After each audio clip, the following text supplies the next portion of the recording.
সিলেট টেস্টের প্রথম দিনটা গেল, শঙ্কা ছিল সবার প্রথমে যে বৃষ্টি হবে কিনা। বৃষ্টিটা হয়নি, বৃষ্টি বাধা বাদ দিয়েই প্রথম দিনটা শেষ করেছে বাংলাদেশ আপার হ্যান্ডে নাকি পাকিস্তান আপার হ্যান্ডে, সেটা নিয়ে কথা বলবো। সিলেট থেকে রাহুল আমাদের সাথে যুক্ত হবেন, তার কথা আমরা শুনবো। আপনার কথা একটু শুনে নিন। এই মুহূর্তে প্রথম দিন শেষে আসলে আপার হ্যান্ড বলাটা মুশকিল। মানে বাংলাদেশ যেভাবে শুরুটা করেছিল, প্রথম দুটো সেশন পরে মনে হচ্ছিল যে অনেকখানি ব্যাকফুটে চলে গেছে, বাট লিটন দাসের century, he came as a saviour, এবং তার সেঞ্চুরির কারণেই বাংলাদেশ একটা ডিসেন্ট জায়গায় পৌঁছেছে। মানে হয়তো বা 350 আশেপাশে রান হলে সেটা আরেকটু মানে আমাদের জন্য সহায়ক মনে হতে পারত।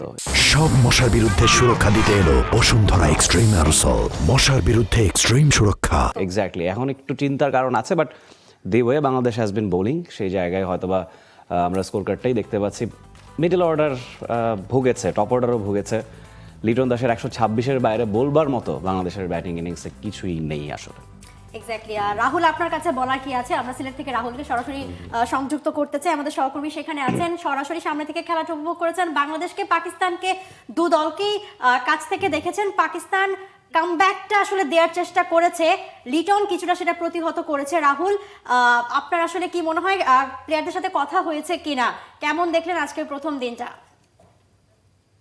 প্রথম দিন শেষে আসলে মোমেন্টামটা কিছুটা হলো বাংলাদেশ নিজেদের করে নিতে পেরেছে লিটন দাসের সেঞ্চুরিটার কারণে। আপনি যদি স্কোর কার্ডটা দেখেন যে 278 করেছে ফার্স্ট ইনিংসে, খুব বড় স্কোর না। সিলেটে পার স্কোর হয়তো বা এই উইকেটে 350-র মতো একটা স্কোর যদি করতে পারতো বাংলাদেশ, সেটা হয়তো বা খুব ভালো একটা স্কোর হতো। সেখান থেকে 60-70টা রান বাংলাদেশ কম করেছে, কিন্তু প্রথমে যে অবস্থায় বাংলাদেশ দল ছিল 116 রানে 6টা উইকেট হারিয়ে ফেলার পর কিন্তু মনে হচ্ছিল যে 200 রান করাও অনেক ডিফিকাল্ট হয়ে যাবে। সেখান থেকে লিটন দাস যেভাবে দলটাকে টেনে তুললেন, যেভাবে তিনি তাইজুল তাসকিনের সাথে পার্টনারশিপ করে, ইভেন শরীফুলের সাথে পার্টনারশিপ করে যেভাবে তিনি ইনিংসটাকে এগিয়ে নিয়ে গেলেন, ট্রিমেন্ডাস একটা সেঞ্চুরি তিনি করেছেন, ক্যারিয়ারের 6ষ্ঠ সেঞ্চুরি। সো সে তারপরে কিন্তু বাংলাদেশ একটা ভালো জায়গায় এসেছে, অন্তত মোমেন্টামটা খুঁজে পেয়েছে যে না, আবার তারা কামব্যাক করেছে। এবং শেষে যখন পাকিস্তানকে ব্যাটিং করতে দেয়া হলো 6 ওভার, সেখানে হয়তো বা বাংলাদেশের বোলাররা যদি একটা বা দুটো উইকেট তুলে নিতে পারতেন, তাহলে হয়তো বা বাংলাদেশ আরো খানিকটা এগিয়ে থাকতো, কিন্তু সেটা হয়নি। তবে আগামীকাল বাংলাদেশ যখন ব্যাটিং করতে নামবে, এবং তখন কিন্তু এটা মাথায় রাখতে হবে যে পাকিস্তানের ব্যাটারদেরকে ওই যে ওভারকাস্ট কন্ডিশনটা নিয়ে আজকে সারাদিন বাংলাদেশ দল ব্যাটিং করেছে, মানে সারাদিনই বৃষ্টির শঙ্কা ছিল, ফোরকাস্টেও বলা হচ্ছিল যে সারাদিনে যে কোনো সময় বৃষ্টি হতে পারে, এবং মোটামুটি দিনের অধিকাংশ সময় ফ্লাডলাইট জ্বালিয়ে খেলা চালাতে হয়েছে। সো এই ধরনের কন্ডিশনে একটা টেস্ট ম্যাচ আপনি যখন খেলবেন অ্যাজ এ ব্যাটার, তখন কিন্তু আপনাকে নানা রকম চ্যালেঞ্জ ফেস করতে হবে। এবং পাকিস্তানি ব্যাটাররা যখন স্পেশালি বাংলাদেশের 3 পেসারকে আগামীকাল এই কন্ডিশনে ফেস করবে, এবং রাতেও বৃষ্টি হয় টুকটাক, ফলে উইকেটটাও ঢাকা থাকবে, ফলে আগামীকাল যখন পাকিস্তানের ব্যাটাররা ব্যাটিং করতে নামবে এবং নাহিদ রানা, তাসকিন কিংবা শরীফুল্লাহ যখন বোলিং করবেন, খুব ইজি তাদের জন্য হবে না। রাহুল, আরেকটা প্রশ্ন করে আপনাকে ছেড়ে দেবো, আপনার নিশ্চয়ই অন্য কাজ আছে। যেটা প্রশ্ন, ঢাকা টেস্টের উইকেট, মিরপুরের উইকেট নিয়ে অনেক প্রশংসাই হয়েছে সবশেষ টেস্টটাতে। এর আগেও পাকিস্তানের বিপক্ষে ওডিআই সিরিজেও আলোচনা হয়েছিল যে এরকম উইকেট দরকার। সিলেটের উইকেটটা কম্পারেটিভলি অলওয়েজ মিরপুরের চেয়ে বেটার, আমরা সবসময় সেটা বলে থাকি। How is it different? আমরা খালি চোখে দেখে মনে হচ্ছে দুটাই গ্রিন পিচ। রাহুল, আমি রাফির সাথে একটু যুক্ত করতে চাই, যেহেতু আসলে উইকেটের কথা বললো। আপনি আগের সাথে আমার পাশে ছিলেন, বলছিলেন যে আসলে টেস্টটা তো মানে টস জিতে ব্যাটিংটা নেওয়াই সেফ, এবং পিচ রিপোর্টেও শুরুতে দেখছিলাম যে আসলে ব্যাটিংটা নেওয়াই সেফ হবে, কিন্তু আসলে পাকিস্তান কেন আবারও সমালোচনার পরও বোলিং নিয়ে ডিসিশনটা নিলেন? এক্স্যাক্টলি, কেননা গতকালকে যদি আপনি এসে দেখেছেন, আমরা একটা প্রিভিউ করে পাঠিয়েছিলাম আমি এবং নাবিল কায়সার, সেখানে উইকেটটা দেখে বোঝা যাচ্ছিল না যে সেটা উইকেট, এতটা গ্রিন ছিল। ফলে সেই লোকটাই হয়তো বা পাকিস্তানের ক্যাপ্টেন আরো একবার দেখেছেন যে এই ধরনের উইকেটে যদি দ্রুত কিছু উইকেট নেওয়া যায়, এবং সেটা কিন্তু শুরু থেকে তারা করতেও পেরেছে, যদিও ডিফিকাল্ট কল, এবং 4th ইনিংসে আবারও পাকিস্তানকে ব্যাটিং করতে হবে। তবে এই টেস্টে তাদের জন্য কাজটা খানিকটা ইজিয়ার হবে, কেননা রাফি যে প্রশ্নটা করছিলেন যে বেসিক ডিফারেন্সটা কি, মিরপুরের টেস্টে কিন্তু উইকেটটা হয়তো বা ব্যাটিং উইকেট তৈরি করা হচ্ছে, কিন্তু সেটা কিন্তু ট্রু উইকেট না। আপনি যত সময় যাবে আস্তে আস্তে উইকেট আনইভেন হবে, বাউন্স, আমরা দেখেছি যে 9 ডিগ্রি পর্যন্ত টার্ন অ্যান্ড বাউন্স পেয়েছিলেন মিরাজ একেবারে 3rd ডেতেই। ফলে 4th ডে 5th ডেতে গিয়ে উইকেটের অবস্থা আরো খারাপ হয়েছে। এবং সিলেটের উইকেটটা কিন্তু অন্য দিক থেকে একেবারে ট্রু একটা উইকেট। চিটাগাং এর উইকেট থেকেও আমি বলবো অনেক বেশি ডিফারেন্ট, কারণ চিটাগাং এ ব্যাটিং প্যারাডাইস হয়, সিলেটে কিন্তু আবার ব্যাটিং প্যারাডাইস হয় না। এই জায়গার পার স্কোর কিন্তু 400-500 রান না, এই জায়গার পার স্কোর 300-350। তার মানে কি, আপনি শুরুতে বোলাররা সুবিধা পাবেন, ব্যাটারদের জন্য রান করার অপশন এখানে আছে, এবং বোলাররাও উইকেট নিতে পারবেন শুরুর দিকে পেসাররা, এবং 4th ডে 5th ডে থেকে স্পিনারদেরও কিছুটা হেল্প হয়তো বা থাকবে। ফলে তিন ডিপার্টমেন্টের জন্যই কিছু না কিছু সুবিধা আছে, সে কারণে কিন্তু পাস স্কোরটা সিলেটে খানিকটা কম হয়, 350-র আশেপাশে হয়।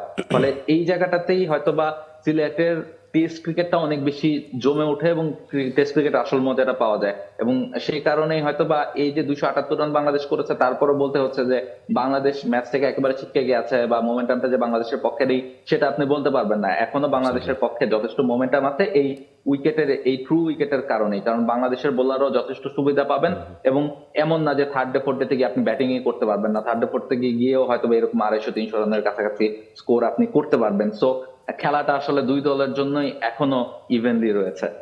Thank you so much Rahul, আমাদেরকে সিলেটের আপডেটগুলো জানাচ্ছিলেন, উইকেট সম্পর্কে বললেন।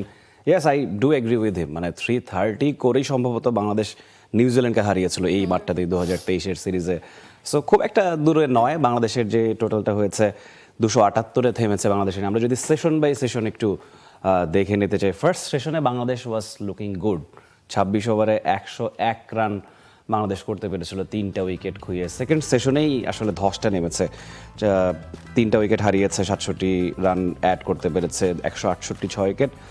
সবশেষ সেশনে 110 রান যোগ হয়েছে, সেখানে লিটন দাস ত্রাতা হয়ে এসেছেন।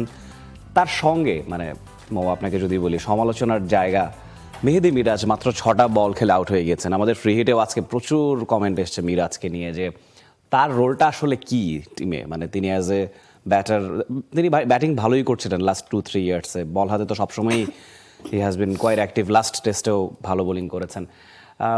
ব্যাট হাতে মাত্র 6টা বল খেললেন, ইট লুকড অড। তারপরে যখন তাইজুল এলেন, তিনি 40টা বল খেলেছেন, শরীফুল ভালো সঙ্গ দিয়েছেন। এই জিনিসটা কি মিরাজের কাছ থেকে এক্সপেক্টেড ছিল না? মিরাজ উইকেটে থাকলে সেক্ষেত্রে 300+ রান বাংলাদেশের হতে পারতো। সেটাই এক্সপেক্টেড ছিল, কারণ না দেখেন আপনি যখন সেশন বাই সেশন বলছিলেন, প্রথম সেশনে কিন্তু যতটুকুই মানে একেবারে আমরা দেখেছি ফার্স্টে কিন্তু মানে উইকেট হারিয়েছে বাংলাদেশ, জয়ের উইকেট হারানোর পর তানজিদ তামিম কিন্তু বেশ ভালো, মানে যতক্ষণ ক্রিজে ছিলেন, যতক্ষণ ব্যাট করেছেন খুবই রিদমে ব্যাট করেছেন। এরপর আসলে তিনি আউট হলেন এবং এরপরই সেকেন্ড সেশনে মূলত লাঞ্চের পরে আমরা দেখেছি যে পাকিস্তান অনেকটা চেপে ধরেছিল বাংলাদেশকে। তারপর লিটন দাস যেভাবে আসলে সেভিয়ার হয়ে শুরুটা করলেন, লিটনের সবচেয়ে বড় দরকার ছিল হচ্ছে একজন সঙ্গী। লিটন যেভাবে খেলছিলেন, তিনি বেশ ভালো করে রান তুলছিলেন, তার আসলে ওই যে তাইজুল যে রোলটা প্লে করেছে তার ওইখান থেকে আসলে পাশে একজন সঙ্গী দরকার ছিল এবং Miraz as a batter, as an allrounder সবচেয়ে ভালো সঙ্গী হতে পারতেন। এবং মিরাজ যদি থাকতেন তাহলে, কারণ কি দেখেন আপনি যখন টেল এন্ডারদের নিয়ে মানে জুটি করছেন তখন আপনার মাথার মধ্যে সাবকনসিয়াসলি সবসময় এটা ঘুরবে। লিটন বারবার কিন্তু তাইজুলকে চেষ্টা করছিলেন ওভারের শেষ দিকে স্ট্রাইকে দেওয়ার, যাতে আবার পরে তিনি পরের ওভারে গিয়ে স্ট্রাইকটা পান, এই চেষ্টাগুলো করে যাচ্ছিলেন। সো মিরাজ সেই জায়গাটায় থাকলে লিটনের ওই ভয়টা থাকতো না যে আচ্ছা মিরাজ স্ট্রাইক পেলেও কিছু না কিছু করতে পারবেন, থাকতে পারবেন, থিতু হয়ে থাকতে পারবেন। সো এই ভরসাটা কিন্তু টেল এন্ডারদের প্রতি কম করা যায়।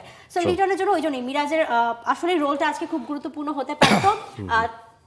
ওই জায়গাটা অন্তত মানে তার রান না, তার আসলে মানে উইকেটে সেফ থাকাটা দরকার ছিল লিটনের সঙ্গে বেশি। অ্যাবসলিউটলি, মানে পাকিস্তানের বিপক্ষে লিটনের পারফরমেন্স ইমপ্রেসিভ, মানে 65-এর আশেপাশে অ্যাভারেজ এবং 3টা সেঞ্চুরি, আজকে 3rd সেঞ্চুরি তিনি করলেন। আমরা তার ইনিংসটা যদি দেখে নিই, লিটনের ইনিংসটা একবার যে লিটন দাস আজকে 126 রান 159 রানে, যেখানে 16টা 4 2টা 6 79, মানে প্রায় 80 স্ট্রাইক রেটে খেলেছে।